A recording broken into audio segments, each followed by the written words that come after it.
Et voilà l'heure de la séance plénière. J'accueille, vous les voyez s'installer, Cédric Bourrier du ministère qui est présent, Anne Le Guenec qui est également présente, puis Philippe Joguet et Éric Delay. Donc Anne Le Guenec qui est présidente de la Confédération des métiers de l'environnement, Cédric Bourrier que vous connaissez sûrement qui est directeur général de la prévention des risques au ministère, Philippe Joguet qui préside le groupe économie circulaire au MEDEF et puis Éric Delay, membre de l'Association des maires de France et également président d'un syndicat départemental de traitement des déchets ménagers. Et pour initier cette séquence, voici le message qu'adresse à cette matinée des Assises Bérangère Couillard, qui est secrétaire d'État chargée de l'écologie.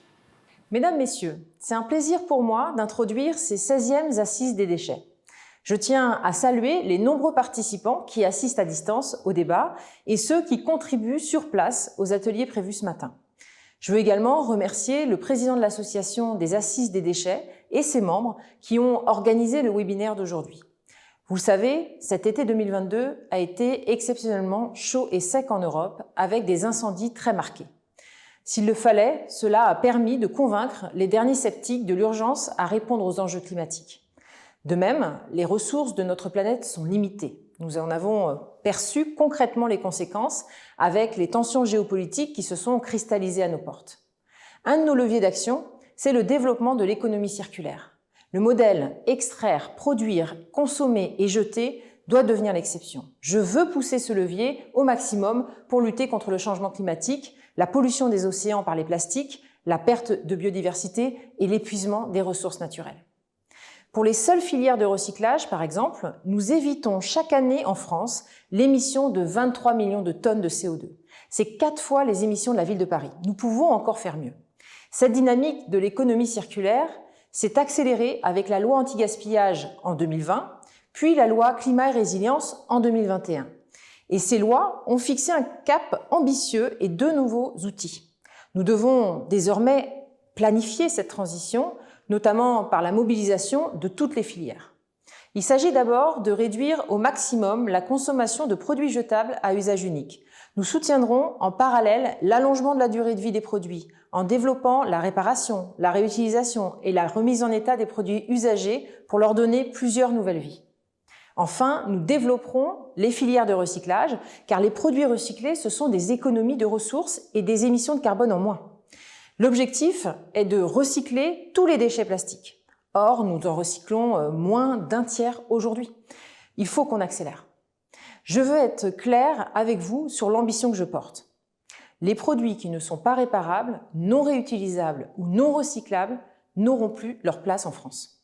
Importer sans cesse des produits neufs, fabriqués à partir d'énergies produites au charbon, puis transportés depuis l'autre bout de la planète n'a plus de sens. De même, exporter des déchets qui finissent dans des décharges sauvages à l'étranger est un gâchis autant pour notre planète que pour nos ressources. Nous devons changer tout cela. Plus qu'une simple évolution, c'est une transition de notre modèle qui nous offre également l'opportunité de relocaliser des emplois et de réconcilier l'environnement et le pouvoir d'achat. Je rappelle que le réemploi, le tri et le recyclage des déchets créent 10 fois plus d'emplois que leur mise en décharge. Par ailleurs, un produit plus durable, facilement réparable ou reconditionné pour une nouvelle vie, c'est une économie pour la planète et pour le pouvoir d'achat. L'ADEME a par exemple calculé que les produits reconditionnés génèrent un impact environnemental 3 à 4 fois plus faible que les produits neufs. Enfin, je profite de cette occasion pour rappeler le lancement tout récent de l'Observatoire du réemploi.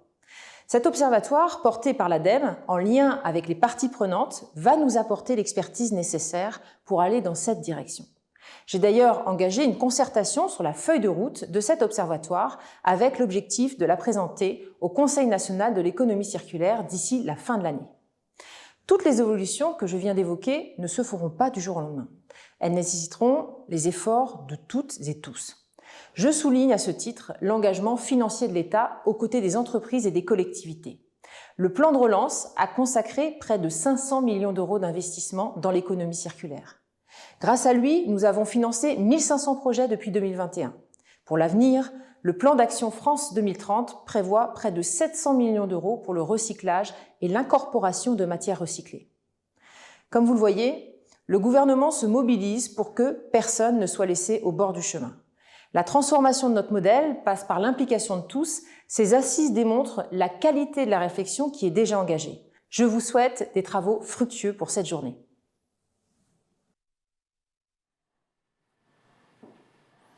Voilà donc le propos introductif de Bérengère Couillard pour lancer cette séance plénière et ces assises nationales.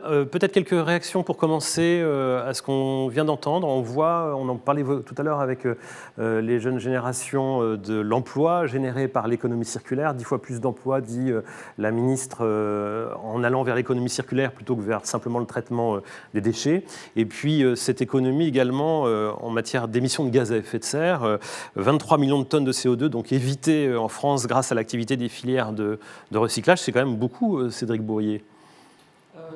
Et il reste encore beaucoup à faire. Il reste beaucoup à faire. Voilà, je ne sais pas si vous voulez que je réagisse sur les propos de la ministre qui, par définition, pour un directeur d'administration centrale, était parfait, excellent, équilibré et bien choisi.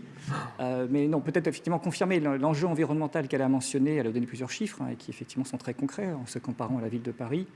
Mentionner d'autres enjeux qui sont importants également. On a mesuré, pendant la crise Covid, les questions d'accessibilité d'un certain nombre de matières, de souveraineté. Et l'économie circulaire, c'est aussi des bénéfices en ce sens.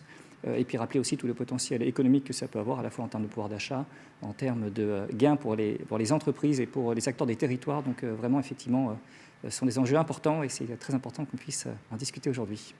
En réaction peut-être aussi à la session e-café Anne Le Guenec, on voit plein de jeunes, en tout cas certains d'entre eux, qui s'intéressent à ces sujets qui auparavant n'étaient pas les sujets mis en avant dans la société. On parlait de déchets, c'est un peu l'objet qu'on n'avait pas envie de voir. C'était voilà, la fin de vie des objets. On a l'impression qu'il y a quand même une impulsion. C'est une bonne nouvelle ça pour vos secteurs d'activité ?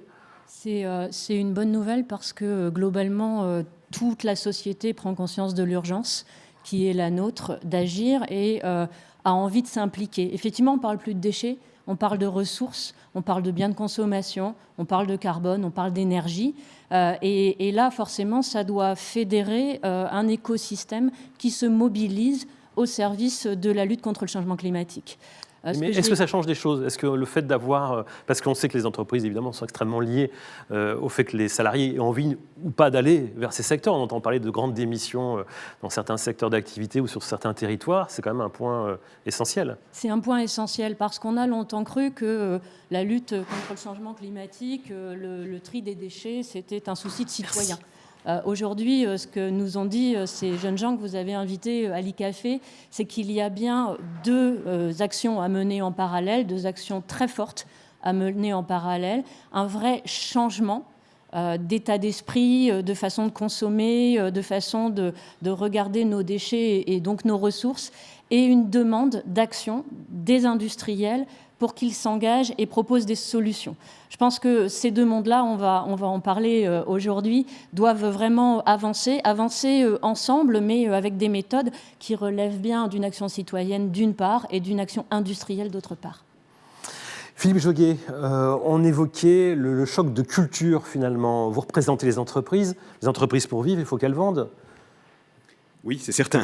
Sinon, ça ne fonctionne pas. Mais les entreprises sont pleinement mobilisées. Et je voulais aussi réagir aux propos de la ministre. Alors que l'on découvre, c'est une réaction à chaud. Nous n'avions pas la primeur de ces propos, que les spectateurs en ligne le sachent. Donc c'est une réaction à chaud. Moi, je n'ai pas le devoir de réserve de l'administration, mais je serai tout aussi laudateur. Je pense que la ministre a utilisé les bons mots et mobilise. Et le discours est important, les actions encore plus. Ce que j'ai trouvé intéressant dans son intervention, c'est le lien qu'elle établit d'emblée entre l'économie circulaire et ce que j'appellerais la mère des batailles, la lutte contre le réchauffement climatique. Alors c'est un des blocs, évidemment, avec la transition énergétique, avec la protection et la réhabilitation de la nature, tous les enjeux liés à la biodiversité.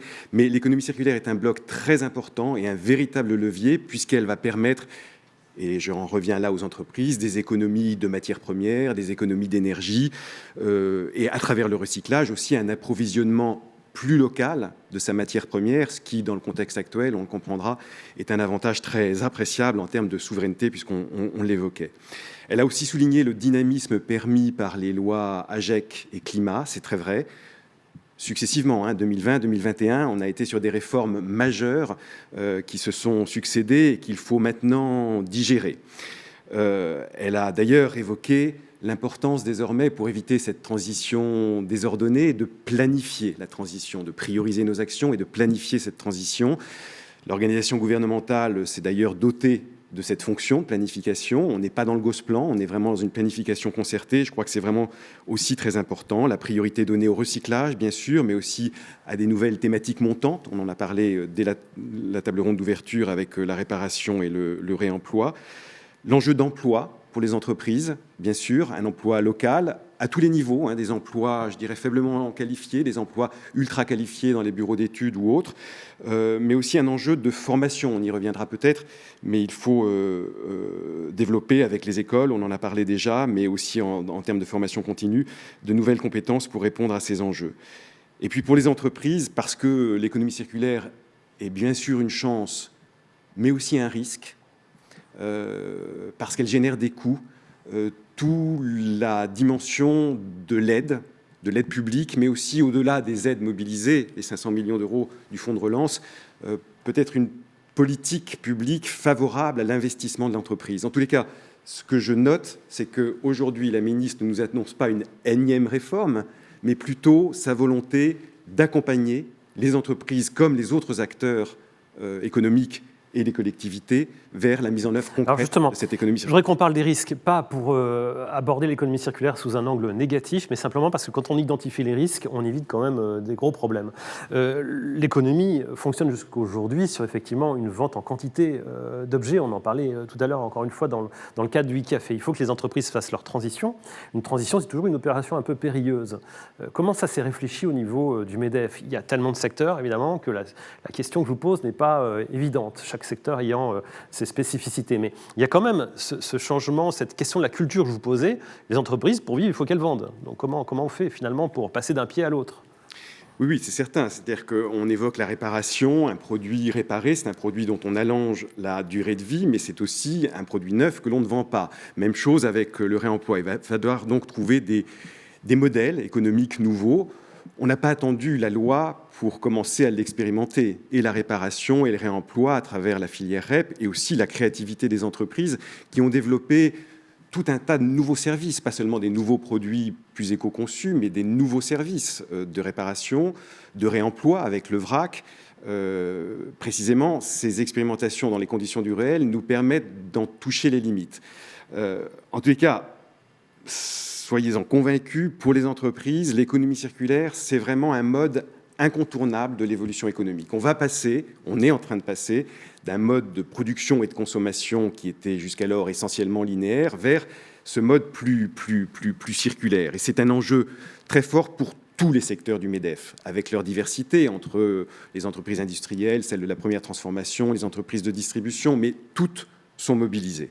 Ce dont atteste d'ailleurs la mise en place au sein du MEDEF depuis bien des années, avant la loi AGEC, d'un groupe de travail que j'ai l'honneur de présider sur l'économie circulaire et qui rassemble tous ces secteurs. Donc les entreprises, elles y vont par reculons. C'est une évolution qu'elles considèrent comme irréversible et c'est une chance. Parce qu'à terme, je le disais tout à l'heure, ça permettra aux entreprises de faire des économies de matières premières, d'énergie, de développer des nouveaux produits. Je pense à l'éco-conception avec ces produits à la fois plus légers, des produits plus recyclables, des produits qui seront conçus à l'origine pour être réparables et réemployables, mais aussi des nouveaux services, tous les services liés à la réparation et au réemploi précisément, mais aussi ces nouvelles formes de commercialisation. Je pense à l'économie de fonctionnalité qui désigne la commercialisation non pas d'un bien, mais de l'usage d'un bien. On y va. Dans un premier temps, évidemment, pour revenir à votre question sur les risques, tout ça représente des coûts, comme toutes les ruptures. Alors on parle de transition et ça laisse penser qu'elle est progressive, elle l'est de fait, mais on a quand même, je l'évoquais avec les lois, des vrais à-coups et puis une demande sociale qui nous oblige à ce que cette transition soit rapide. Alors, oui, c'est vrai qu'il y a un vrai débat entre transition et rupture, parce que vu le rythme de la transition, ça pourrait ressembler à certains égards quand même un peu à une rupture. Oui, rupture et le risque de transition désordonnée. Mais sur les coûts, ils sont vraiment tous azimuts, ils sont partout. Il y a les coûts de la mise en conformité, puisque les entreprises se doivent de respecter les obligations fixées par ces textes. Il y a les coûts du changement, hein, les process de fabrication, les nouveaux sourcings.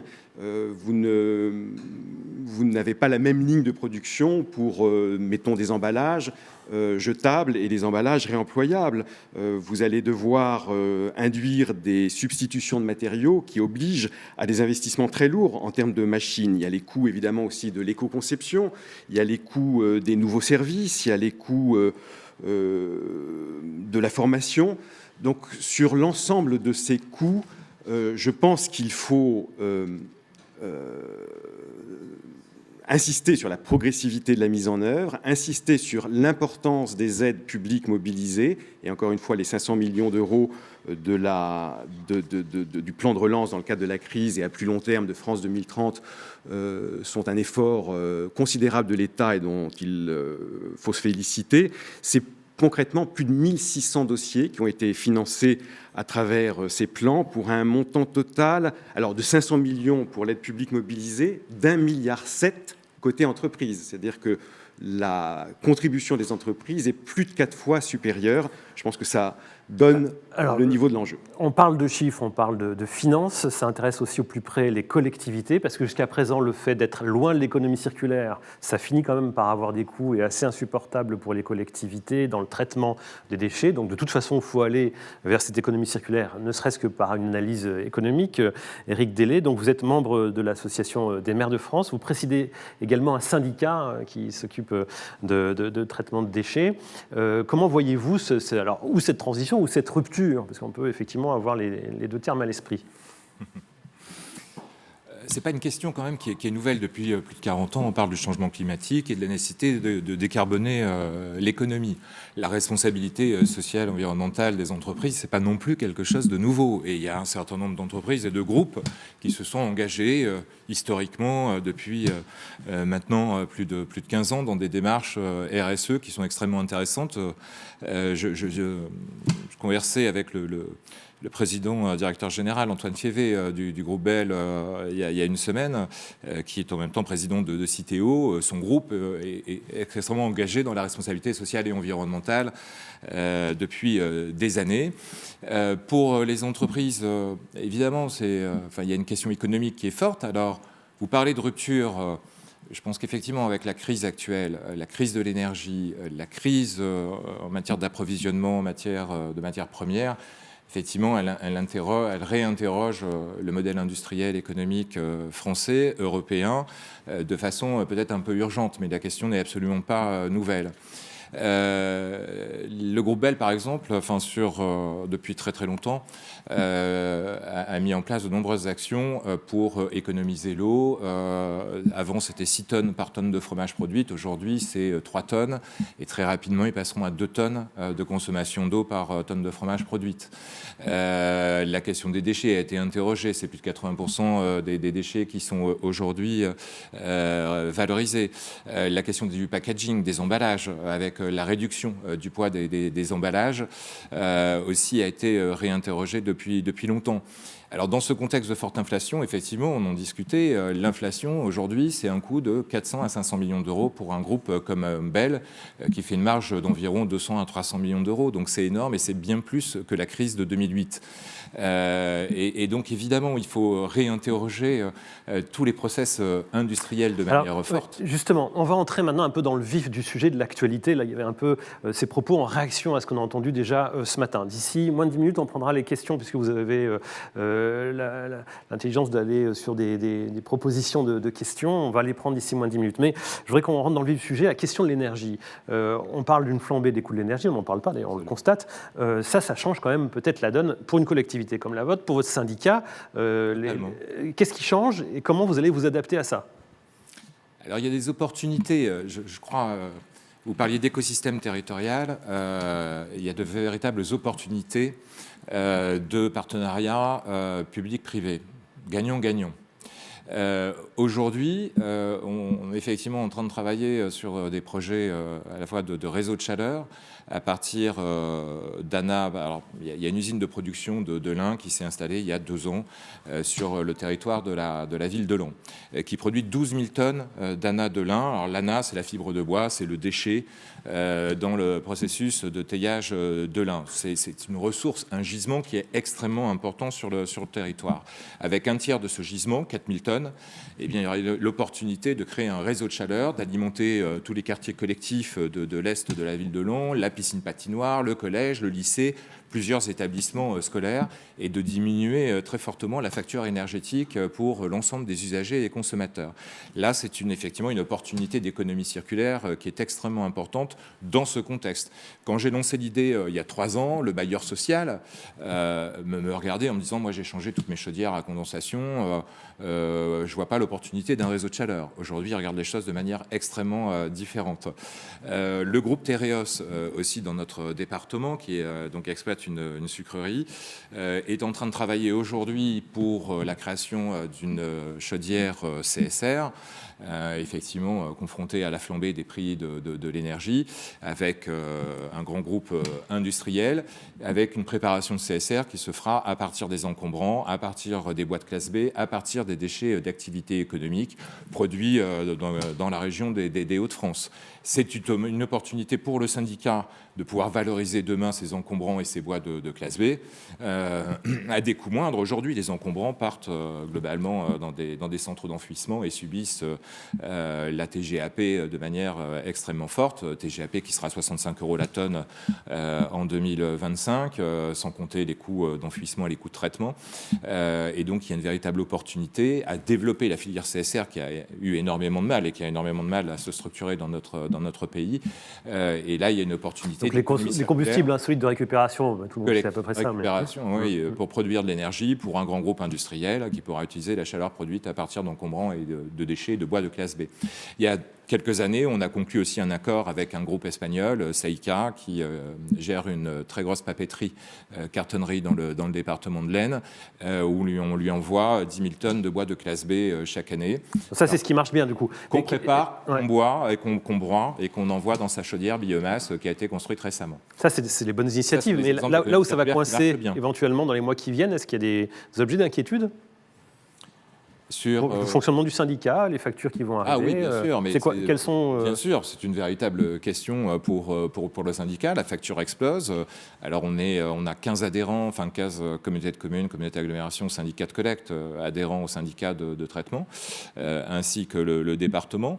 Les factures de traitement, les factures, la TGAP explose évidemment pour le syndicat, directement répercutée sur les adhérents qui augmentent leur TOM, leur redevance incitative, leur fiscalité pour pouvoir financer cette hausse des coûts de traitement et de TGAP. Et donc, il faut être extrêmement réactif, innovant, essayer de trouver de nouvelles solutions, notamment dans la création d'écosystèmes territoriaux. Il faut apprendre à se parler.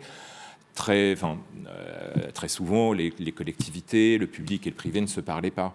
Aujourd'hui, on est dans des démarches de concertation, que ce soit autour de la gestion de l'organique, de l'économie circulaire, avec les acteurs privés du territoire, avec la Chambre de commerce et d'industrie, avec la Chambre des métiers de l'Aisne, pour pouvoir imaginer des solutions partagées, public-privé, pour répondre à ces grands enjeux, enjeux pour les industriels, enjeux pour les collectivités, effectivement de contenir ou de réduire la facture, le coût de traitement des déchets. Donc on est un syndicat de traitement, mais on travaille énormément sur les questions de prévention aujourd'hui et d'économie circulaire, et pas seulement sur les questions de traitement.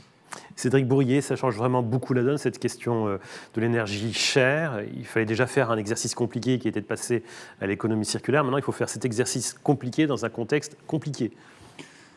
Moi, je pense que ça l'illustre et ça l'accélère en réalité. C'est-à-dire que, et tous les intervenants l'ont dit, l'économie circulaire, même si le terme n'est pas facile dans le grand public, je sais pas, c'est pas le terme le plus pédagogique qui puisse exister, mais c'est pas une question qui est née il y a un an ou 2 ans. C'est vraiment quelque chose qui était intégré petit à petit. On a vu la préoccupation environnementale, la conscience du dérèglement du monde où on va sur un plan de prélèvement des ressources, sur le dérèglement climatique fait qu'il y a une poussée globale dans l'ensemble de la population. Vous avez invité dans le e-café des jeunes générations, et c'est super, et ils nous poussent tous. Mais honnêtement, des générations moins jeunes aussi ont fait la transition. Moi, je suis frappé quand aujourd'hui je regarde des publicités en ligne sur les chaînes de télévision ou dans les médias écrits, à quel point l'argument environnemental, l'argument de recyclabilité ou de fait à partir de 100% de recyclable, ou de durée de vie ou de réparabilité, l'indice de Fnac Darty qui a encore été publié hier sur un certain nombre de réparations et de durée de vie d'équipements, tout ça aujourd'hui c'est devenu, y compris un message et un point de communication entre les entreprises, les acteurs économiques et la population, et ça montre bien qu'il y a cette attente et cette écoute possible. Voilà. Après l'énergie, effectivement c'est une contrainte de plus qui s'ajoute. Ça génère plus que jamais, je trouve que M. le maire a eu ce réflexe très professionnel de dire, nos premiers réflexes, c'est de dire on économise l'énergie, on évite le gaspillage, on trouve d'autres sources, et seulement après on regarde comment on équilibre par ailleurs l'augmentation d'énergie, et donc du prix de l'énergie, comment on éponge, et on fait face à l'augmentation du coût d'énergie résiduelle, inévitable. Mais voilà, c'est un indice économique de plus, un facteur exogène de plus qui doit nous amener à la transition. Monsieur le maire fait référence avec presque un clin d'œil vis-à-vis de moi sur l'augmentation de la TGAP. C'est un signal économique qui était souhaité. Finalement, le coût de l'énergie devient un autre signal économique qui vient s'ajouter par rapport à l'urgence environnementale et la motivation qu'on avait tous. Et puis, j'ai parlé tout à l'heure de souveraineté et d'un certain nombre d'autres enjeux. Voilà. Donc, pour moi, c'est un accélérateur. Évidemment, il faut qu'on fasse attention parce que quand les accélérateurs sont trop violents, trop exogènes, trop imprévus, la capacité d'adaptation du système n'est pas bonne. Et donc, il y a plein de choses qui sont mises en place. Vous le savez. Et puis, le gouvernement annoncera la semaine prochaine un projet de loi de finances et le soutien aux collectivités. Voilà, il faut qu'on fasse attention sur la violence des facteurs exogènes, mais en soi, c'est un facteur de plus par rapport à une transition qui, de toute façon, était nécessaire et souhaitée par tous les acteurs. C'est un grand coup de fouet au combustible solide de récupération, Anne Le Guenec, cette situation, oui, ce contexte. Enfin. Ouais. Enfin, parce que je pense que c'est important de regarder les choses de manière holistique et pas seulement sur une partie de la chaîne de valeur. Vous posiez la question tout à l'heure de la gestion du risque, de l'économie. Pour moi, le risque, il est dans le fait de ne pas s'adapter. On le voit, et la ministre en a parlé, on est en période de crise, et puis après celle-là, quelle autre? Donc, c'est bien notre thématique d'aujourd'hui, hein, la résilience, l'autonomie. Comment est-ce que demain, on limite ce risque et comment est-ce qu'on rend nos territoires plus autonomes? Le CSR, c'est un sujet qui est lancé depuis longtemps, qui est effectivement un petit peu plus complexe à adresser puisqu'il s'agit de raisonner vraiment à l'échelle du territoire, et ça veut dire multiplier des projets. Mais la bonne nouvelle, c'est qu'on adapte vraiment. On adapte vraiment le déchet ressource à un besoin spécifique du territoire. On trace vraiment une trajectoire de décroissance de l'enfouissement. Et donc, on entre dans un modèle beaucoup plus résilient. Le déchet, bien sûr, a une hiérarchie et on poussera, nous aussi, encore et toujours, cette hiérarchie, le réemploi, le recyclage. Mais à un moment, quand on ne peut plus recycler, on peut encore valoriser en énergie. Et quelque part, le contexte nous amène effectivement, et c'est bien un petit coup de fouet qu'on attendait depuis longtemps. Il faut toujours, quelque part, un grand changement réglementaire, une grande impulsion. Oui, peut-être des fois des crises pour changer les modèles. Et je crois qu'on y est et qu'il faut qu'on en profite. C'est effectivement créateur d'emplois. C'est un cran plus loin dans la décarbonation des territoires, puisque nos CSR limitent des dizaines, voire des centaines de milliers de tonnes de CO2 émis par an. Donc il faut vraiment quelque part qu'on entre dans ce nouveau modèle-là. Et pour moi, le risque serait plutôt de ne pas y aller, de ne pas s'adapter, plutôt que d'entrer dans ce modèle d'économie circulaire. Alors quand même, puisqu'on parle d'énergie, le CSR bien sûr, mais le biogaz et sa transformation en biométhane, c'est vrai que nos centres de stockage sont un peu plus émetteurs que les projets de CSR et les projets de combustion en général. On a énormément travaillé sur ces sujets-là.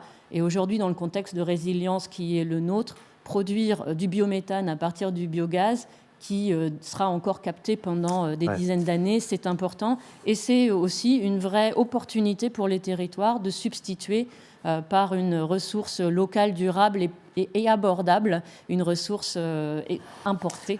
On va y revenir, parce que cette question du biométhane était souvent une question vue comme un peu alternative ou à la marge. Voilà, on se dit, voilà, c'est des bonnes volontés environnementales, on va faire du biogaz. On va y revenir tout à l'heure, parce que c'est un sujet absolument central, surtout en ce moment. C'est vrai qu'il y a aussi cette question du biogaz qui revient davantage au centre des échanges, mais on a promis de donner la parole régulièrement aux personnes qui nous suivent. Il y a pas mal de questions qui sont venues. On parlait de sobriété d'énergie. Ça vaut aussi pour les électroménagers dont on a parlé en introduction.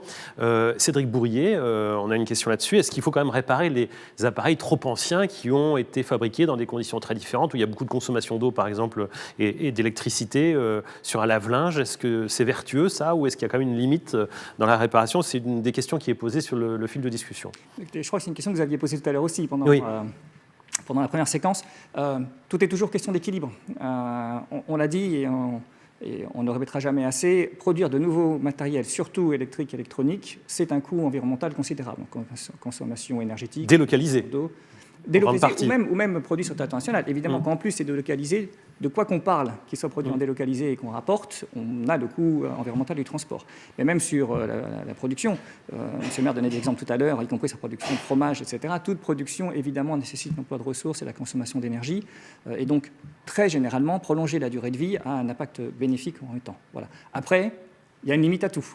Et si vraiment on est sur quelque chose qui est très, très, très disproportionné en termes de dépenses d'énergie, prolonger sa vie plutôt que d'aller vers quelque chose de plus vertueux, et par contre prendre le soin de faire en sorte que le déchet va bien être récupéré, collecté, trié, puis ensuite valorisé de façon à économiser des ressources matières, éviter de reprendre de nouvelles ressources, ça reste un éco-geste indispensable, quelle que soit la qualité énergétique du matériel.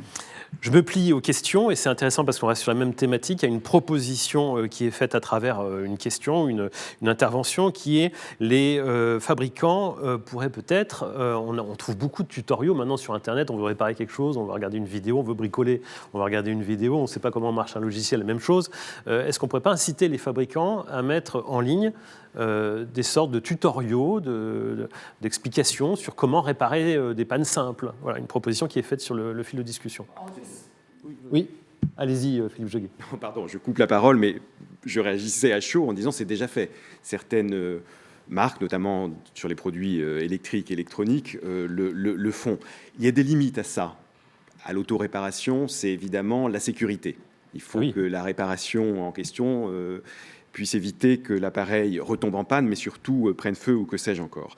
Ce à quoi je crois, c'est, même s'il y aura une niche d'autoréparation, c'est plutôt le développement de la réparation au travers des professionnels. L'ensemble des professionnels, les entreprises qui développent ce service, on l'a évoqué en citant même des marques, les artisans et puis tous les acteurs de la réparation qui vont beaucoup monter en gamme, puisque une des dispositions importantes de la loi AGEC a consisté à créer des fonds dédiés, des fonds pour la réparation et des fonds pour le réemploi. Le fonds réparation va se mettre en place progressivement. Il y a un fonds par filière pour les filières que ça concerne, avec un potentiel de réparation et de réemploi, mais c'est à terme des centaines de millions d'euros qui viendront faciliter la mise en œuvre de ces réparations.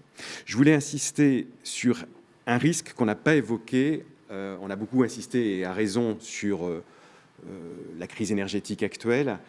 Un autre risque important pour les entreprises, et on est en plein dedans, mais pas seulement pour les entreprises d'ailleurs, c'est la cyclicité des cours des matières premières.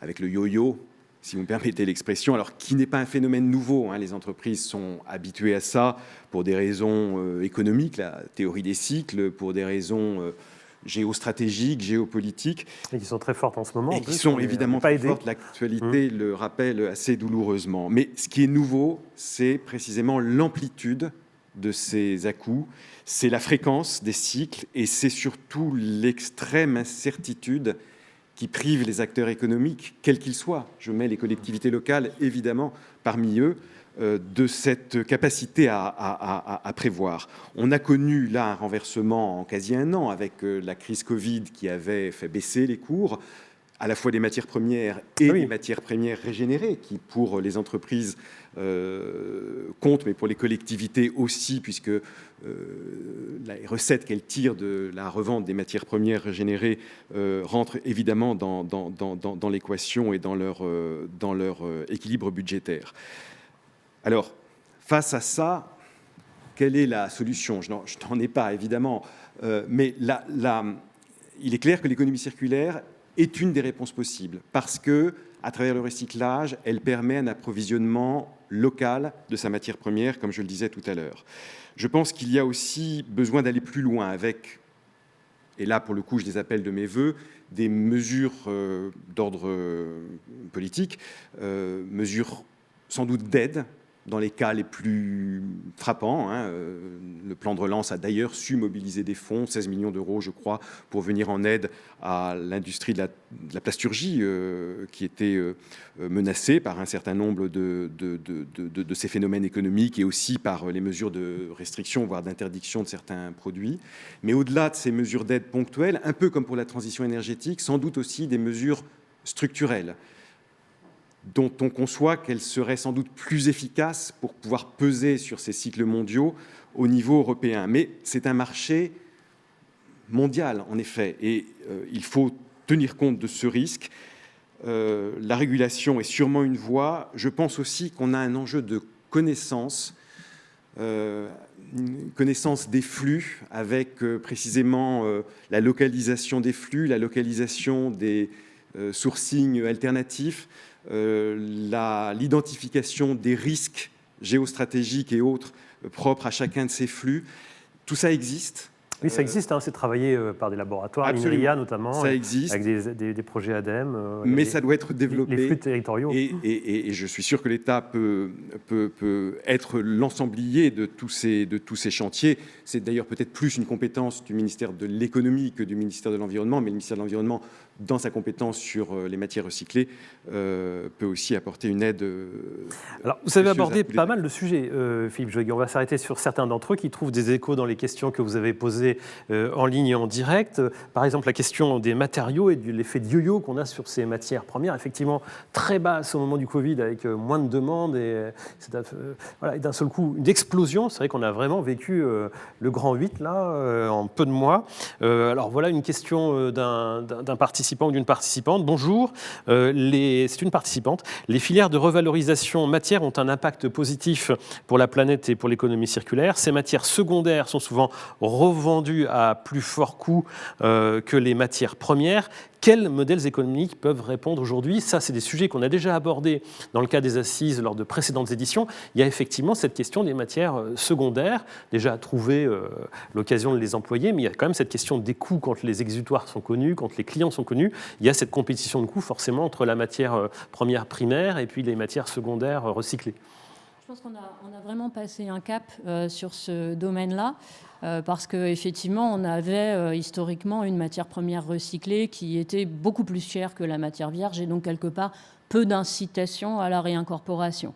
La loi AGEC et même si le décret est encore en préparation, les industriels ont anticipé l'obligation d'incorporation de matières premières recyclées et on a aujourd'hui une demande en matière première recyclée qui est très forte et qui commence à être sur une durée qui permet d'envisager les investissements qui supporteront le développement de la filière. Je pense aux capacités de production sur le plastique, par exemple. La transformation des plastiques nécessite des investissements significatifs qui ne peuvent être soutenus que s'il y a une forme de stabilité dans le modèle économique.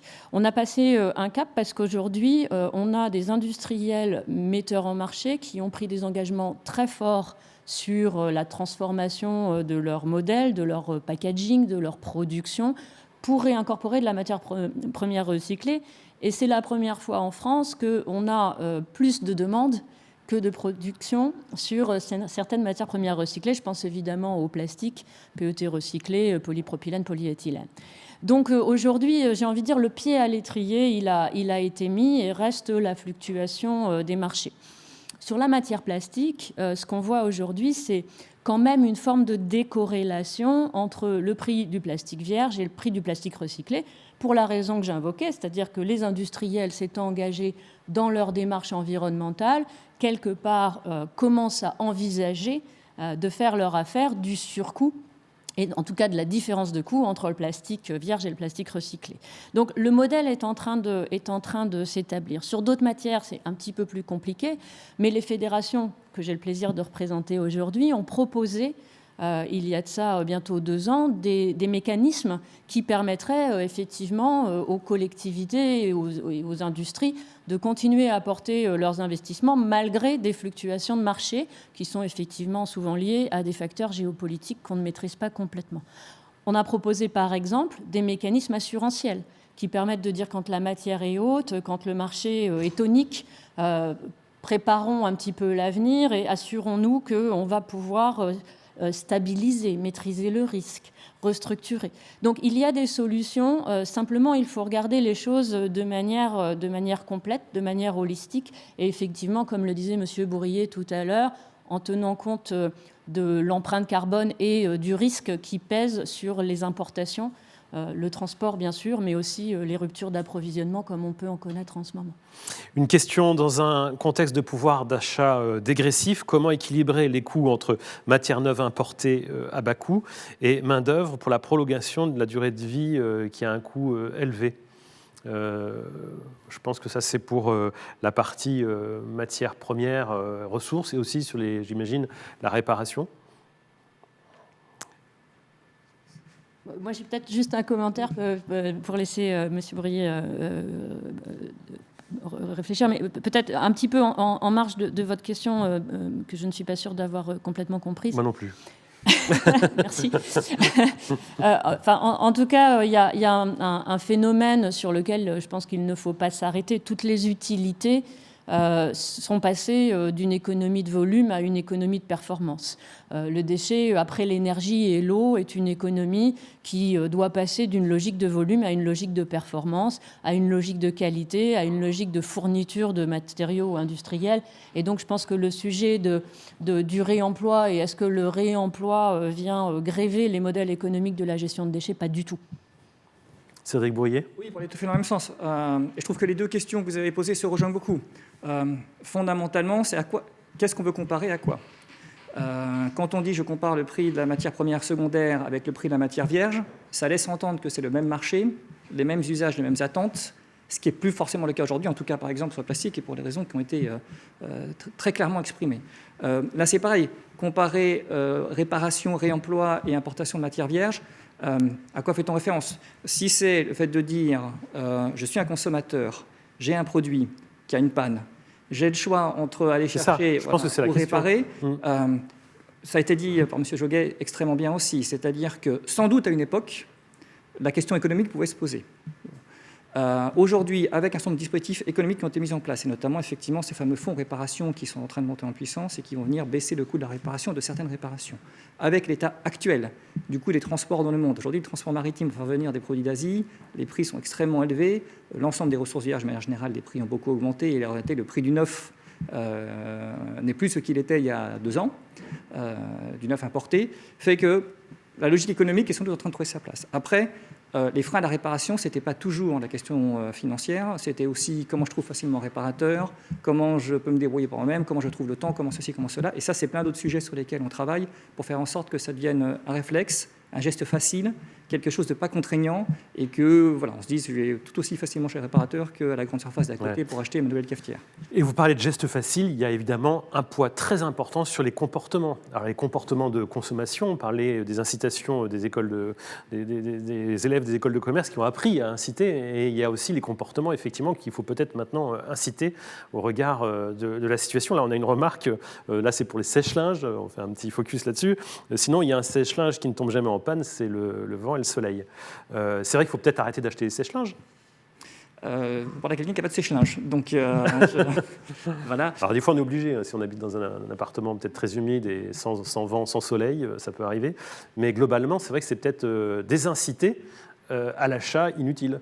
Oui, je pense qu'il ne faut pas porter de jugement sur le choix des uns et des autres. Je pense qu'il faut qu'on soit tous conscients de l'impact de ce qu'on fait et qu'on essaye chacun à notre échelle d'optimiser et de minimiser notre impact environnemental, mais sans renoncer à un minimum de qualité de vie. Voilà, il faut être le plus durable possible, assurer sa qualité de vie sans mettre en cause, en péril. Et c'est probablement une très bonne remarque dans cette situation qui peut tendre un peu les esprits en ce moment, de rester quand même dans une modération, c'est-à-dire à la fois avoir des actions qui sont les plus logiques possibles, mais peut-être pas être trop dans le jugement non plus quand il y a des nécessités qu'on a mal comprises chez son voisin. Ça peut aussi effectivement être une réalité.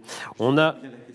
Alors, je ne sais pas. Elle est peut-être anonyme. D'un anonyme qui a la chance d'habiter la campagne et peut faire sécher son linge dans le jardin. Mais pensons quand même à tous les urbains, c'est-à-dire l'essentiel de la population française aujourd'hui, qui ne pourront pas étendre leur linge à la fenêtre, comme ça a pu se faire autrefois, ou encore dans d'autres pays. Donc le sèche-linge, effectivement, n'est pas le mal en soi. Au contraire, c'est une solution et ils ont eux-mêmes amélioré leur éco-conception et leur consommation d'énergie.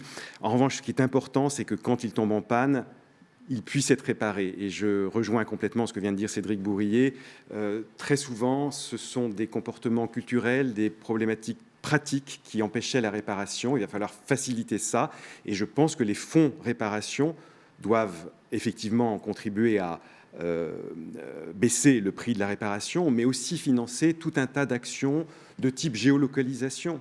Aussi bêtement que ça. Alors, il y a des réparateurs plus faciles à trouver dans certains secteurs. Après, il y a quand même des solutions. Enfin, je vous interromps, Philippe Joguet, là-dessus, mais alors, ça ne fait peut-être pas l'affaire des vendeurs, mais on a des pays qui, depuis longtemps, se sont organisés pour qu'au rez-de-chaussée d'un immeuble, c'est le cas en Suède, par exemple, il y ait de très, très bons lave-linges, d'une marque française, d'ailleurs, à l'origine, et qui ont aussi des sèche-linges qui sont mutualisés. Ça économise des mètres carrés dans les appartements.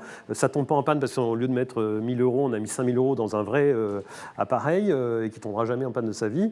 Et ça, c'est quand même des solutions qu'on voit adopter, et en France on ne le fait pas. Dans l'habitat collectif, certainement. Donc ça, c'est une question qui s'adresse finalement plutôt aux concepteurs de ces habitats collectifs, les architectes et autres. C'est des freins culturels. Et étonnamment, vous citiez la Suède, mais ça existe aussi aux États-Unis, j'y ai habité. Et ce qui est étonnant, parce que ce n'est pas forcément le premier pays qui vient à l'esprit quand on pense à la sobriété. Et pourtant, ils ont ce type de services collectifs, tant pour les lave-linges que les sèche-linges.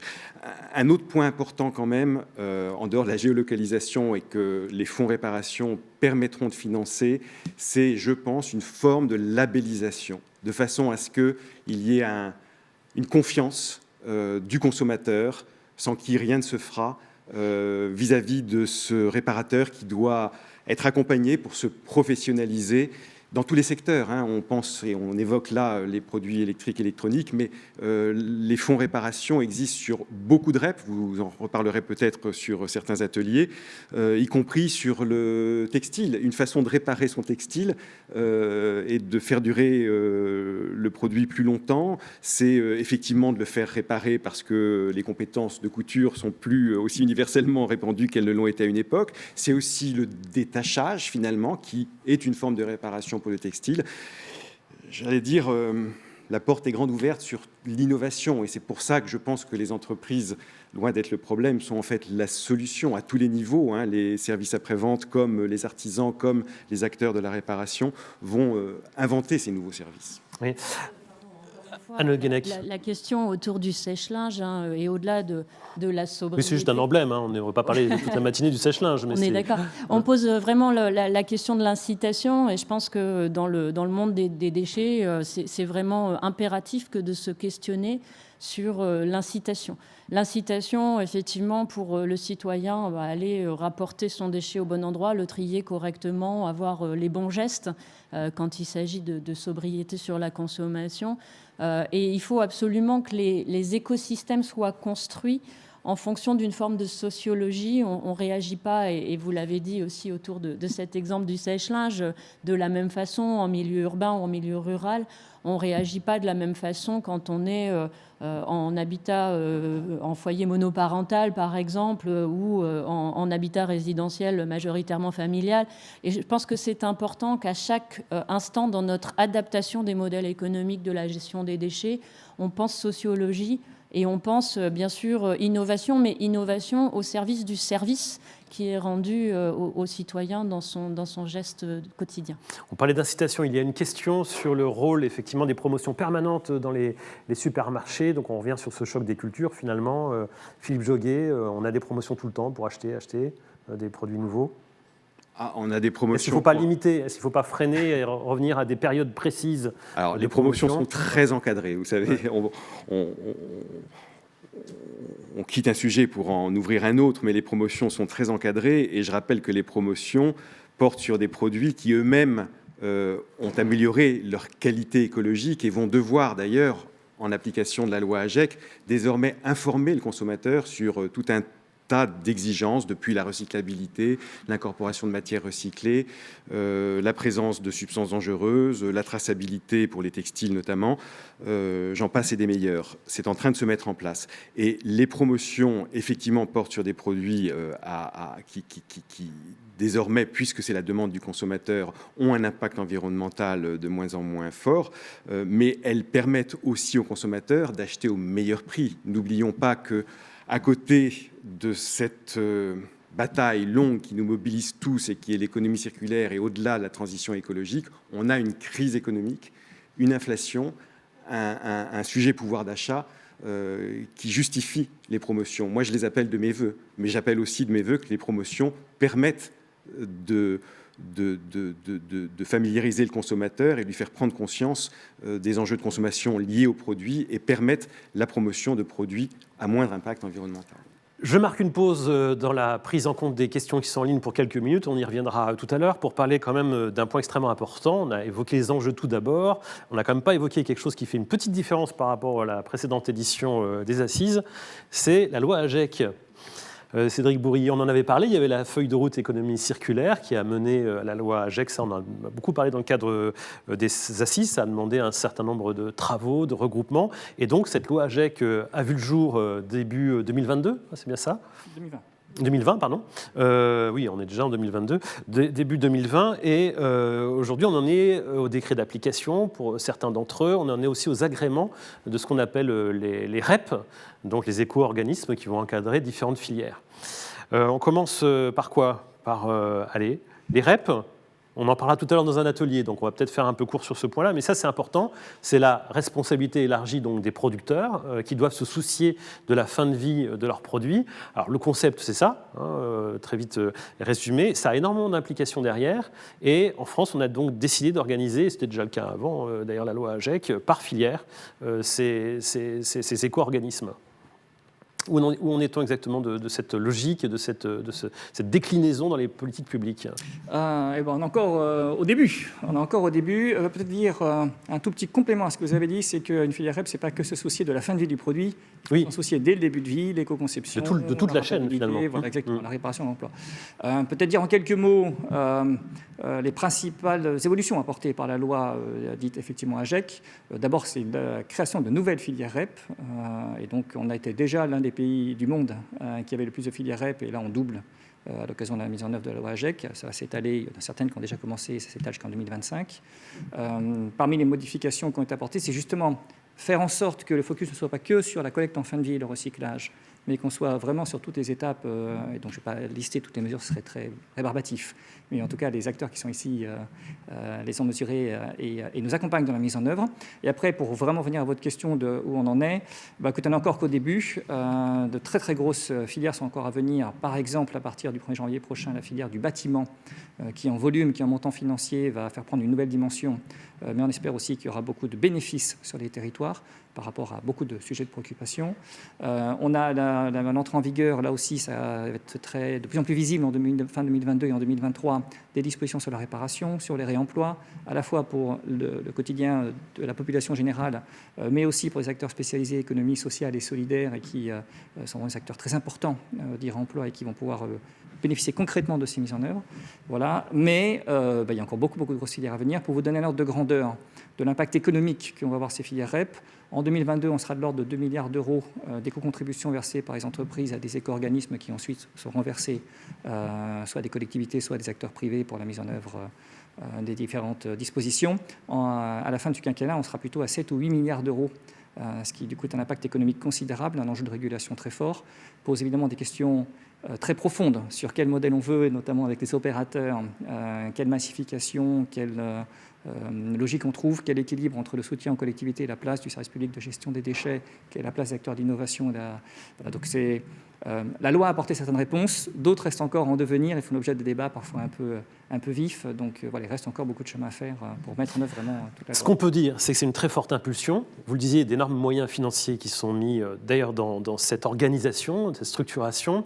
Ça change un petit peu le rôle de chacun. On va y revenir point à point avec vos perceptions, Anne Le Guenec, évidemment Philippe Joguet, la position du MEDEF par rapport à CEREP.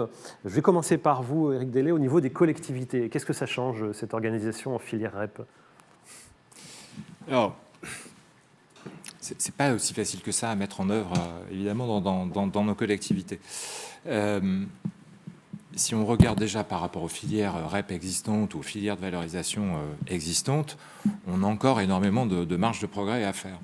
On a fait récemment une caractérisation des encombrants de l'ensemble des déchetteries du département de l'Aisne, que le syndicat ne gère pas. On gère uniquement le traitement des flux de déchetterie, mais pas la gestion des déchetteries, ce qui fait qu'on a une multitude de déchetteries, petites ou grandes, dans le département. Quand on caractérise ces bennes encombrants, on se rend compte aujourd'hui qu'on a à peu près encore 24 000 tonnes qui pourraient en être détournées sans ces nouvelles filières REP, soit parce qu'elles correspondent à des erreurs de tri. On va trouver des cartons, on va trouver des emballages, on va trouver des choses qui n'ont pas à y être, soit parce que les filières de valorisation existantes n'ont pas été mises en place dans les dites déchetteries. Je pense aux filières plâtre, je pense aux huisseries. Il y en a un certain nombre qui ont mis en place ces filières, souvent des déchetteries urbaines, mais beaucoup ne les ont pas mises en place. Ça représente plus de 50% aujourd'hui, 60% du contenu des bennes encombrants qui partent directement en enfouissement. Donc c'est 25 000 tonnes par an qui pourraient être valorisées, détournées avec les filières déjà présentes sur le territoire ou à proximité du territoire. La difficulté de mise en place de ces nouvelles... Alors, on ne peut que se satisfaire, effectivement, du modèle des REP dans notre pays, mais après, de manière très pragmatique et très concrète, c'est la difficulté à les mettre en place dans nos collectivités. Il y a des déchetteries qui ne sont absolument pas adaptées aujourd'hui à la mise en place de ces nouvelles filières REP, ces nouvelles filières de valorisation qui se sont construites. Donc ça veut dire qu'à un moment donné, il faut qu'on regarde sur la rationalisation effectivement de la carte des déchetteries. Et tant que c'est pas harmonisé, alors la difficulté pour nous, c'est que chaque adhérent gère effectivement son réseau propre de déchetterie, et qu'à un moment donné, eh bien, il va falloir effectivement travailler à des échelles plus larges. Il va falloir réorganiser, rationaliser la carte des déchetteries pour fermer les plus petites, en ouvrir des plus grandes, et pouvoir mettre effectivement en place toutes les filières de valorisation existantes ou à venir qui se mettront en place, et nouvelles filières. Et ça, c'est un chantier qui est extrêmement complexe effectivement auprès de nos collectivités. Il y a une véritable interrogation sur la filière des matériaux de construction. Alors tout ce qui est lié au monde du bâtiment, des artisans du bâtiment, c'est une question extrêmement complexe aussi dans nos départements, dans nos collectivités. C'est parce qu'on sait qu'il faut que la distance ne soit pas non plus trop importante pour les artisans. On sait que si jamais ils sont trop loin de la déchetterie, absolument, ça termine dans la nature. Et d'ailleurs, c'est vrai que même sur le plan environnemental, c'est pas intéressant de faire des kilomètres avec des tonnes dans le camion. Donc forcément, il y a une question de maillage du territoire qui est extrêmement importante sur cette filière. Oui, il faut de la proximité, il faut vraiment des écosystèmes territoriaux à l'échelle de chaque arrondissement. Le problème, c'est que chaque collectivité fonctionne de manière différente sur l'accueil des artisans, en les faisant payer, mais pas avec les mêmes tarifs, pas avec les mêmes règles, pas dans les mêmes conditions. Ce qui fait que souvent on a des disparités extraordinaires auprès des artisans dans nos départements, et la CAPEB et la Fédération française du bâtiment, effectivement, souvent on vient vers nos collectivités pour dire voilà, il faut qu'on trouve une solution, il faut qu'on harmonise, et c'est une vraie difficulté, une réticence aussi importante des collectivités dans le contexte de l'augmentation forte de la TGAP, que de pouvoir réguler effectivement ces flux qui arrivent des artisans, et notamment des artisans. Il y a une question nouvelle de la part des artisans en direction de leurs clients quand c'est des particuliers, c'est vous n'avez pas une carte de déchetterie Oui, c'est vrai, mais il y a beaucoup de détournements d'ailleurs qui se font avec des véhicules particuliers, où on m'a prêté le véhicule de l'entreprise pour le week-end, ou voilà, les auto-entrepreneurs mais qui ont une carte personnelle. Bien évidemment, il y a énormément de détournements à ce sujet, mais une véritable interrogation des collectivités par rapport à l'augmentation des coûts de traitement. Ouais. Et ça pose donc la question de comment on propose des solutions qui sont quand même accessibles. Alors, on peut faire des efforts, je pense même les artisans sont prêts à en faire. Il ne faut peut-être pas mettre la barre trop haut parce que effectivement, sinon on va avoir des détournements. C'est un petit peu l'enjeu. Des déchetteries dédiées, des lieux d'accueil pour les professionnels dédiés. Est-ce qu'il faut harmoniser dans les déchetteries d'accueil du public la condition d'accueil des artisans? Ça, effectivement, ça nécessite de se mettre autour de la table avec la Chambre des métiers, la Chambre de commerce et d'industrie, la CAPEB, le département, l'ensemble des collectivités pour essayer effectivement de trouver des solutions d'organisation territoriale et de proximité. Sur l'ensemble des REP, concernant ces REP, quelle est votre opinion, Philippe Joguet? Quel est le point de vue du MEDEF? Vaste question, hein. La REP, c'est un des enjeux, un des blocs de la loi AGEC. Ce n'est pas toute la loi AGEC, mais c'est un bloc important. Et c'est un enjeu essentiel pour les metteurs sur le marché que je représente, aussi pour les opérateurs déchets membres du MEDEF, puisque les metteurs sur le marché, par construction, c'est le P de la REP, responsabilité élargie du producteur, pourvoit ou finance l'élimination des déchets. Et comme Cédric Bourrier l'a rappelé, la REP qui concernait plutôt la fin de vie du produit concerne désormais aussi sa prévention, puisque le meilleur déchet, c'est évidemment celui qu'on ne produit pas, selon l'adage bien connu. La REP, c'est aussi un écosystème, en vérité. Et il est presque entièrement représenté là, par notre quadrilatère, avec l'État qui encadre, qui réglemente, qui s'est doté de compétences partagées entre la DGPR et l'ADEME, qui apporte sa compétence de données, d'études, de supervision, les metteurs sur le marché dont je viens de parler du rôle, les opérateurs déchets qui collectent, qui trient, qui recyclent, qui incinèrent de moins en moins, qui mettent en décharge de moins en moins, les collectivités locales, évidemment, et c'est le cinquième pôle, celui des associations, les ONG, les associations de consommateurs aussi. N'oublions pas le consommateur dans cette affaire-là, et tous les acteurs qu'on peut assimiler à des opérateurs de l'économie sociale et solidaire. Alors la REP, c'est pas un phénomène nouveau, hein, ici, on n'a pas attendu la loi AGEC. La loi AGEC a renforcé les exigences, en a créé de nouvelles, j'y reviendrai, mais on peut remonter à 1992 avec la création à l'époque d'éco-emballage. Avant même la première directive emballage de 1994, la France est assez pionnière et avait avant la loi AGEC une douzaine de filières, ce qui était déjà un record au niveau européen. Il y a des REP européennes. Hein, l'emballage est une prise en application d'une directive européenne parce que la Commission avait souhaité porter ses efforts sur les gros volumes, et l'emballage sont des gros volumes, 5 millions de tonnes d'emballage ménager. À terme, viendra s'ajouter les emballages industriels et commerciaux, c'est encore plus de tonnes, 8 millions de tonnes. Avait fait porter aussi ses efforts sur des flux considérés comme importants parce que comportant des substances dangereuses, notamment la filière des 3E par exemple. Mais l'essentiel des REP sont en fait des filières propres à la France. Alors on retrouve éventuellement dans d'autres pays des organisations similaires, mais que ce soit la REP papier, la REP textile, la REP DDS sur les produits chimiques, la REP sur les éléments d'ameublement, toutes ces REP qui préexistaient à la loi AGEC sont des REP spécifiques à la France. Alors on en parlera dans un atelier tout à l'heure, à partir de 11h30. Je le rappelle aux personnes qui nous suivent. Il y a un atelier, il y aura deux autres ateliers, un sur les plastiques et un concernant l'énergie. Est-ce que ça a changé votre organisation? Est-ce que ça change déjà votre organisation au niveau industriel, Anne Le Guenec? Oui. Pardon, je la parole d'Anne, mais est-ce que vous me permettez quand même de dire un point important sur les REP, c'est que la création de ces nouvelles REP, on ne va pas toutes les lister, mais échéancées jusqu'à 2025, va effectivement accroître les coûts dans des proportions considérables. Voilà, on était sur la douzaine de REP à 1,5 milliard. Cette année, probablement 2 milliards, et j'entends à la fin du mandat, 7 à 8 milliards, ce sont des sommes que mobilisent les entreprises considérables, puisque on est finalement assez proche de ce que coûte aujourd'hui le service public de gestion des déchets, autour de 10 milliards d'euros. Oui, c'est là-dessus que je voulais d'ailleurs aussi vous entendre. Qu'est-ce que ça change finalement? Quelle perspective ça... C'est une mobilisation considérable de moyens, une complexité pour les entreprises, une complexité de gestion. Alors, dans cette complexité, il y a quand même quelque chose qu'il faut saluer ici, c'est un toilettage de l'ensemble de l'encadrement législatif et réglementaire. Ça peut paraître un peu abstrait pour ceux qui ne suivent le sujet de plus loin, mais c'était très important. C'est fondé sur des propositions que le rapport Vernier en 2018 avait fait. La loi AGEC l'a mis en œuvre. Les décrets d'application ont permis de traiter le volet réglementaire après le volet législatif. Et aujourd'hui, on a, au-delà de la réglementation, ces cahiers des charges spécifiques à chaque REP qui ont considérablement diminué. Là aussi, il y a une éco-conception, puisque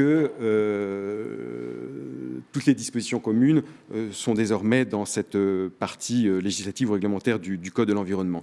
Au-delà de ce cadre légal, en effet simplifié, et remercions l'État pour l'effort considérable qu'il a pu faire là-dessus, on a une complexité croissante pour l'ensemble des acteurs et un engorgement. C'est compliqué à traiter parce que passer de 12 à 20 filières, je pense que l'agenda de la commission des filières REP est très lourd et le restera longtemps parce qu'en vérité, on a là un ensemble de REP à passer dans le chat de l'aiguille, mais avec le nombre de REP, la chronologie de ces agréments donnés pour 6 ans, parfois moins, on aura en fait chaque année une mobilisation de tous les acteurs et c'est effectivement très lourd financièrement, et sur le plan de la gestion. Je laisserai d'ailleurs réagir Cédric Bourrier. Anne Le Guenec, j'en reviens sur ma question. Concernant vos activités, vous représentez donc les industriels du traitement des déchets. Qu'est-ce que ça change ? Alors ça change beaucoup de choses. La première chose, effectivement, c'est notre organisation, notre façon de travailler, avec un volet très positif. Je parlais tout à l'heure de l'incitation à un geste de tri amélioré. Et pour nous, la mise en place des REP a un volet extrêmement positif qui consiste à bien expliquer aux citoyens, bien accompagner, bien communiquer, permettre avec une forme de gratuité une massification d'un flux qui est extrêmement dispersé, en amenant le citoyen à ramener le jouet, l'outil de jardin, l'article de sport au bon endroit. Donc il y a un volet très très positif autour de cette prise de conscience et puis bien sûr cette responsabilité du producteur autour de qu'est-ce que je mets en marché demain ? Est-ce que j'ai bien éco-conçu ? Est-ce que j'ai incorporé de la matière première recyclée ? Est-ce que mon produit va entrer dans des filières de recyclage existantes ? Est-ce qu'il faut que je contribue à en faire émerger de nouvelles ? Donc ce volet-là, pour nous, il est extrêmement positif et aujourd'hui, les opérateurs de la gestion du déchet l'accompagnent en modifiant leurs organisations pour travailler effectivement par bien de consommation. Il y a un volet un petit peu disruptif qui est qu'on a beaucoup poussé l'innovation à travers la performance des centres de tri, par exemple. Et puis, on est en train de poursuivre la généralisation de la mise en place avec le bac jaune des extensions, merci, de consignes de tri, en disant aux citoyens, on vous facilite la vie, mettez tous vos emballages dans le même panier, et puis ça va se passer. Et donc l'extension des consignes de tri, c'est janvier 2023, c'est ça Alors, c'est déjà en cours dans la très grande majorité des territoires désormais. Et effectivement, c'est bien réglementaire. Oui, en tout cas, c'était l'objectif d'atteindre fin 2022. Il y aura quelques petits territoires en métropole ou en outre-mer qui ne seront pas au rendez-vous, mais effectivement, le grand objectif, c'était fin 2022. Voilà, donc on a énormément travaillé, les collectivités ont investi et nous, on a innové beaucoup pour permettre à nos centres de tri d'être beaucoup plus performants qu'avant, d'aller trier des produits qui sont maintenant mélangés, d'aller séparer parfois même des résines de plastique, d'aller vraiment un cran plus loin dans une gestion simplifiée des déchets. Donc ces investissements-là, aujourd'hui, ne les balayons pas d'un revers de la main. On a mis de l'innovation, on a mis de l'intelligence artificielle, on a mis de la robotique et nos centres de tri sont extrêmement performants par rapport à ce qu'ils étaient il y a quelques années. Donc ça, nous, on met un point de vigilance, c'est-à-dire il y a des choses qui sont faites, qui sont bien faites. Voilà, ne les balayons pas. Et puis le troisième volet qui me tient à cœur, c'est qu'il ne faut pas confondre l'incitation à un bon geste de tri citoyen, à une forme de massification des déchets, de tri à la source, et la problématique industrielle, qui est celle que nous devons adresser aujourd'hui et rapidement dans les années à venir. Quand un metteur en marché a besoin d'une certaine matière plastique suivant des standards industriels extrêmement précis, eh bien cette matière plastique... C'est peut-être encore un mirage qui existe, mais cette matière plastique, elle ne vient pas forcément de son bien de consommation à lui, de ce qu'il a produit et mis sur le marché. La bouteille en plastique, bien sûr, redevient bouteille en plastique, mais le jouet redeviendra-t-il jouet et l'outil de jardin redeviendra-t-il outil de jardin? Probablement pas, parce que cette transformation, cette massification, elle se fera à travers le réemploi et la réparabilité, et là, l'objet redeviendra objet. Mais globalement, quand on est obligé de passer à des systèmes de recyclage et de transformation, eh ben, il y a du plastique dans le jouet, il y a du plastique dans l'outil de jardin, il y a du plastique dans le déchet électronique, il y a du plastique dans le packaging et il y a du plastique dans le textile. Et là, on arrive vraiment sur un sujet d'industriel qui doit non pas massifier ce que le citoyen consomme par catégorie de biens de consommation, mais qui doit massifier un flux en fonction de standards industriels destinés à resservir une production industrielle. Et on est dans des enjeux complètement différents. Donc là-dessus, nous, on met évidemment un point de vigilance. Bien sûr, les REP ont une vocation importante et formidable auprès de la communication, de la massification, de la compréhension du geste de tri. Les REP n'ont pas vocation à avoir une destination industrielle et à produire une matière première suivant des standards industriels. Voilà. Si vous voulez en savoir plus, on en parlera tout à l'heure dans l'atelier dédié. Il y a une question sur les fonds réemploi, réparation, Cédric Bourrier, mais vous vouliez peut-être réagir à ce que disait tout à l'heure Philippe Joguet, ou sur la complexité, sur ce chat de l'aiguille dans lequel il faut passer avec un rythme quand même de mise en œuvre. Alors, effectivement, nous sommes très enthousiastes de l'énergie du Parlement lorsqu'il a créé toutes les nouvelles filières REP. Et nous sommes évidemment très à l'écoute des attentes du ministère du Budget, qui a dit que nous n'aurions pas un effectif de plus pour traiter tous les textes et toutes ces filières REP. Et effectivement, il n'y en a qu'une et une seule commission des filières REP, donc il y a un sujet à tous les étages pour réussir à embrasser cette ambition tout en restant sobre dans l'usage des moyens et en étant raisonnable sur le nombre d'heures où on fait travailler des acteurs autour de l'État. Mais au-delà de cette partie-là, peut-être juste dire 2 ou 3 choses. D'abord, les REP ne sont pas que pour les déchets ménagers et pour les personnes. Voilà. Et donc, effectivement, les 7 à 8 milliards, on peut les comparer au coût de gestion du service public de gestion des déchets. Mais en réalité, dans les filières REP, sur les véhicules hors d'usage, la grande partie de la REP sur le bâtiment, les déchets industriels et commerciaux, d'emballage industriel et commerciaux, les déchets café, hôtel, restaurant, tout ça sont des choses qui, pour une grande partie, ne passaient pas dans le service public de gestion des déchets. Et on essaye d'adresser les deux et toujours bien garder en tête qu'on produit beaucoup plus, les activités économiques produisent beaucoup plus de déchets que les ménages en France. Donc on trouve l'équilibre. Ensuite, merci beaucoup pour ce rappel sur la partie réemploi, réparation, parce qu'on l'a dit, les REP, c'est un bénéfice pour le geste de tri, ça permet de simplifier des choses, ça massifie en fin de vie, et donc ça permet de rendre crédibles des investissements qui sans doute n'auraient pas été faits. On a eu des annonces récemment d'investissements, par exemple, sur le recyclage chimique des plastiques. La France va sans doute devenir un des leaders européens du recyclage chimique des plastiques, qui ne doit pas nous faire oublier la prévention, le réemploi. Mais voilà, lorsque le plastique était inévitable, qu'il arrivait en fin de vie, il vaut mieux pouvoir le recycler préférentiellement mécaniquement, et lorsque les solutions mécaniques ne sont pas possibles, la chimie permet de lever certains obstacles. Et ça, c'est les REP qui le permettent, en étant effectivement intelligent dans la vision industrielle qu'on veut avoir, et de ne pas dire une REP, une logistique industrielle derrière. La REP permet d'avoir l'ensemble du cycle de vie jusqu'à la collecte, le tri. Et ensuite, il y a toute une logique industrielle dans laquelle les REP doivent entrer qui permettent les synergies. Voilà. Réparation, réemploi. Honnêtement, on n'est encore qu'au début. Les premières enveloppes arrivent, le système se met en place. Il y a des questions très légitimes qui sont posées. Je pense par exemple à la filière des équipements électriques et électroniques, qui est la première à y passer, ou l'une des premières à y passer, sur quelle est la nature de la relation entre le réparateur et l'éco-organisme. Est-ce que je prends n'importe quelle personne qui se prétend être réparateur au risque de tomber sur des réparations qui ne sont pas très satisfaisantes, rassurantes? Bon, mais à l'inverse, on ne va pas concentrer autour de 2-3 grands acteurs. J'ai cité tout à l'heure un grand acteur du commerce et de la réparation. L'idée n'est pas non plus de dire tout doit passer par 2 ou 3 acteurs. Il faut trouver le juste équilibre. Et puis Philippe Joguet tout à l'heure appelait de ses voeux une labellisation. Oui, en tout cas... Une certification. Une certification, voilà. En tout cas, voilà, ça soulève la question de comment je crée le lien de confiance et comment je permets au consommateur qui est éclairé et qui souhaite faire un choix de pouvoir faire ce choix-là. Et la labellisation, l'indice de réparabilité, tout un ensemble de dispositions auxquelles on a pensé et qu'on essaye vise à répondre à ça, mais c'est bien ça notre objectif in fine, c'est que le consommateur qui souhaite faire un choix soit en état de le faire. Et ça, c'est facile à dire.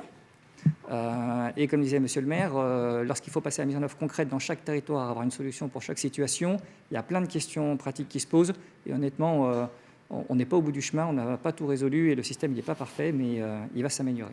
Il nous reste un petit peu moins de 15 minutes. Tout à l'heure, la ministre parlait en introduction de planification écologique. C'est un terme qui est apparu ces derniers mois dans le discours politique. Qu'est-ce qu'il y a derrière et comment, voilà, commentaire sur cette question de la planification écologique, Cédric Bourrier. Alors, encore une fois, la ministre a utilisé les mots justes et chaque mercredi en Conseil des ministres, mon poste est remis en jeu. Mais toute boutade mise à part, on ne part pas de rien pour l'économie circulaire. Vous l'avez mentionné tout à l'heure, on avait une feuille de route qu'on avait abondamment discuté, commenté, éclairé la dernière fois. Et donc, cette idée d'avoir un travail partenarial qui permet de se donner des perspectives, ce n'est pas une idée très récente pour nous. La planification écologique, ça vise à démultiplier cette démarche. Alors, il n'y avait pas qu'en économie circulaire. On avait une stratégie nationale bas carbone, on avait une stratégie nationale biodiversité. Voilà, il y avait un certain nombre de chantiers où il y avait déjà cette volonté de donner une visibilité aux acteurs avec une démarche un peu partenariale.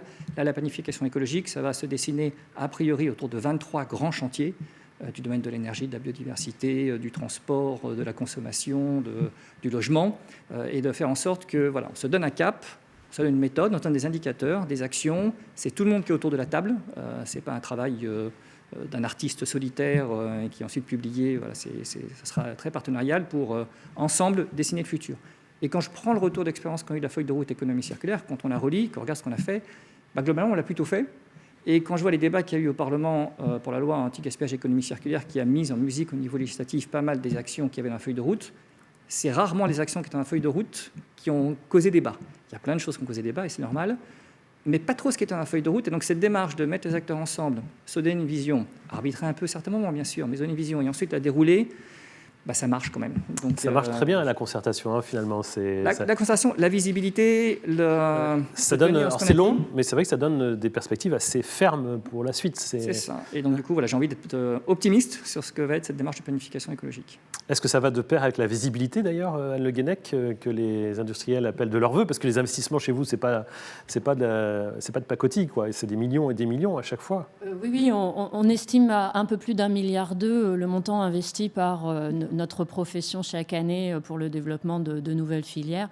Donc effectivement, c'est pas une paille. Oui, bien sûr. Alors la feuille de route, on y croit. La concertation, on l'appelle de nos voeux et on est vraiment ravis des dispositifs qui se mettent en place. Le soutien, on l'a vu à travers différentes choses. Je pense évidemment au fonds chaleur de l'ADEME, je pense à tous les appels à projets, je pense à la démarche France 2030 qu'on salue vraiment et qui aujourd'hui nous permettent, au-delà de la concertation, d'avoir de vrais leviers de création de nouvelles filières. Donc on y croit vraiment. On a aujourd'hui des décisions à prendre, des décisions assez rapides pour accélérer toute cette mise en place et puis surtout à un moment quelque part une liberté d'économie à laisser à chacun des acteurs. Alors oui, nous on appelle à de la visibilité parce que porter un investissement, ça nécessite un retour sur investissement et donc des engagements des collectivités à nos côtés, des engagements des industriels repreneurs de matières premières, des engagements des acheteurs de cette énergie décarbonée et souvent locale que l'on produit. Mais c'est aussi et surtout pour nous un vrai levier de réindustrialisation de la France, de nouvelles économies, de nouveaux modèles, de nouvelles usines et donc de nouvelles compétences et de nouveaux emplois. Donc je pense qu'on a vraiment un boulevard pour s'entendre tous autour de la table, autour de cette planification. Voilà, avec des points de vigilance pour qu'on permette aux industriels de vraiment investir à bon escient et de manière effectivement un peu sécurisée. On n'a pas encore parlé des biodéchets, Éric Delay, qui est pourtant un sujet important pour les collectivités. Voilà, les biodéchets, comment vous gérez ça? C'est beaucoup d'eau d'ailleurs, du poids important. Je rappelle qu'effectivement, on devra pouvoir proposer des solutions de proximité à compter du 31 décembre 2023 dans l'ensemble de nos collectivités. Si on prend la composition de la poubelle moyenne OMR dans notre département, c'est à peu près 220 kg de déchets résiduels qui arrivent dans la poubelle grise chaque année par habitant. Sur ces 220 kilos sont près de 90 kilos de déchets potentiellement compostables, de déchets organiques, dont au moins 20 à 30 kilos de gaspillage alimentaire, c'est-à-dire de produits qui sont encore dans leur emballage, totalement emballés ou partiellement consommés. Donc ce sont des quantités qui sont tout à fait considérables et donc sur lequel il faut arriver à mettre des solutions de proximité en place, ce qui n'est pas aussi évident que ça. Donc on a lancé avec l'ADEME une démarche expérimentale nationale qui s'appelait Concerto, concertation autour de l'organique. Il y a 5 territoires en France d'échelles différentes qui ont participé à cette démarche. On l'a fait donc au niveau de Valorène à l'échelle du département. Et pendant 2 ans, ce sont plus de 50 à 60 acteurs qui se sont réunis.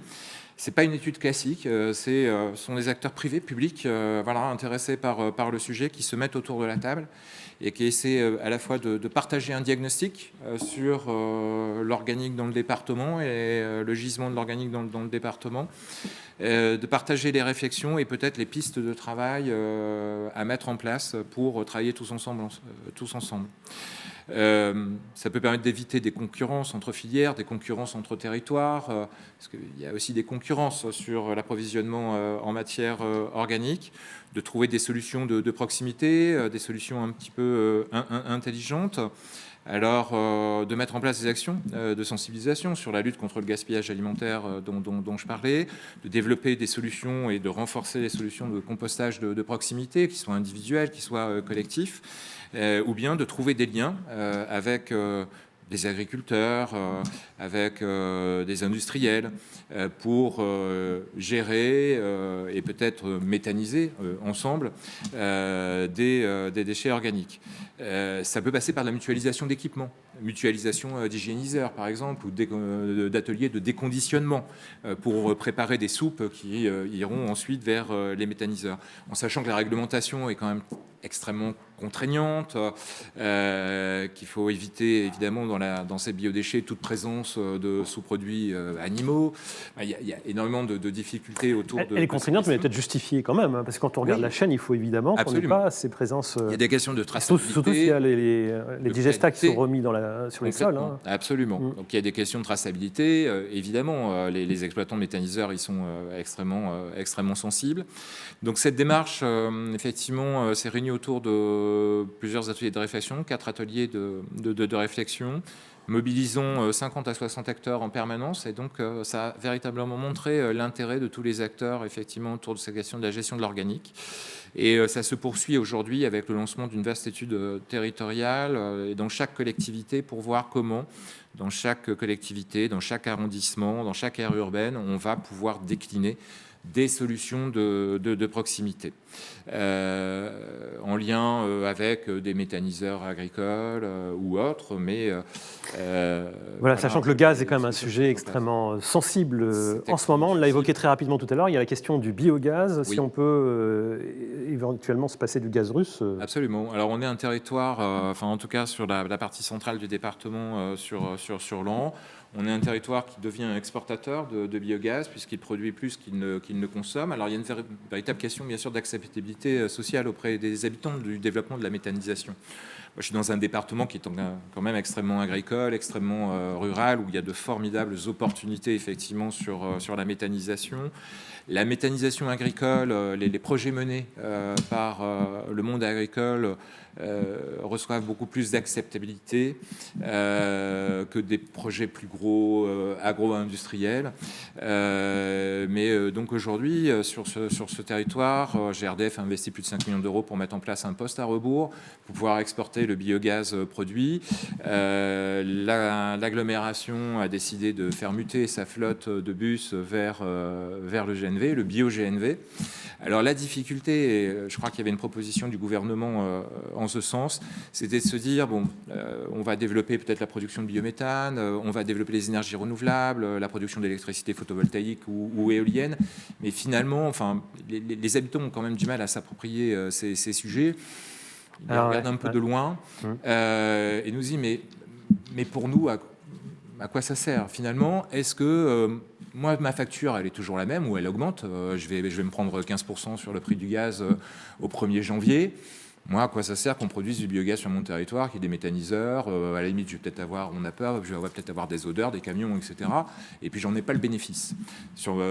Pareil, autour de Laon, on accueille le plus grand parc photovoltaïque des Hauts-de-France sur une centaine d'hectares qui produit l'équivalent de la consommation de 40 000 foyers en électricité.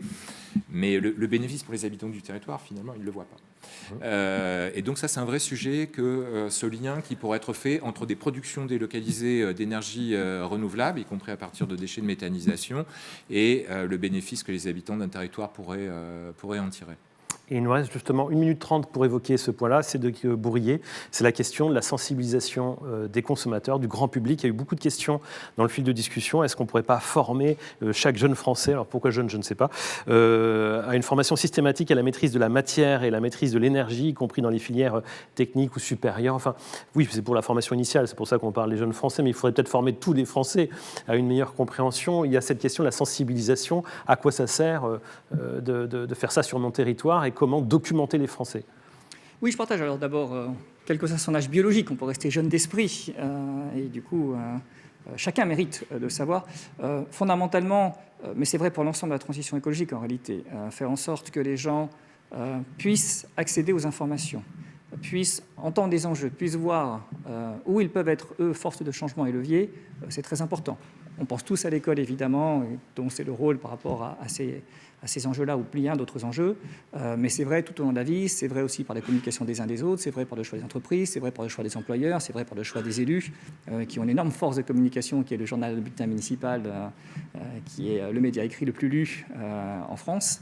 Et donc voilà, on doit tous s'y mettre. Après, moi je suis convaincu que il y a peut-être des idiots, des cons et des imbéciles, mais je pense qu'ils ne sont pas très nombreux et qu'on peut parfaitement faire confiance à tout le monde. Tout le monde est suffisamment grand, intelligent, autonome dans notre pays et que notre rôle, c'est surtout d'apporter l'information, c'est de permettre de connaître les enjeux, de faire les choix. Réfléchir aussi, effectivement, lorsqu'il peut y avoir localement des nuisances, des impacts, des contraintes, de faire en sorte qu'un bénéfice puisse aussi être apporté. Ça ne doit pas être automatique, parce que je pense qu'il ne s'agit pas de récompenser ou mériter ou de dire qu'on ne doit rien faire sans récompense. Je pense que ce n'est pas un choix de société, ce n'est pas un choix de citoyen. Mais en revanche, lorsqu'il y a vraiment objectivement des concentrations particulières ou des efforts particuliers demandés à un territoire, que ce territoire puisse bénéficier de façon directe ou indirecte des bénéfices généraux que la contrainte associée a créé, ça je pense que c'est plutôt positif et il y a des choses qui seront bientôt proposées, notamment dans l'accélération des énergies renouvelables, de façon à créer ces liens et ces bénéfices. Merci, il est l'heure de nous séparer pour laisser la place aux ateliers qui vont démarrer dans un peu plus de 2 minutes. Merci beaucoup Cédric Bourrier, Anne Le Guenec pour avoir accepté de venir témoigner. Les agendas sont extrêmement chargés en ce moment, donc c'est particulièrement sympathique à vous d'avoir pris ce temps pour nous informer. Philippe Joguet, merci beaucoup d'avoir été présent au titre du MEDEF notamment. Éric Dellet pour nous raconter ce que vous avez entrepris sur votre territoire et les enjeux maintenant à l'échelle des collectivités qui doivent aller aussi vers des dépenses. Merci beaucoup. Nous allons nous retrouver donc dans 3 ateliers. Un atelier dédié au plastique, sujet évidemment important et que nous avons depuis des années et des années dans le cadre de ces assises nationales. Un sujet sur l'énergie, comment valoriser aussi les matières localement et pallier à ces grands problèmes énergétiques que nous affrontons. Et puis un atelier consacré au REP. À tout de suite.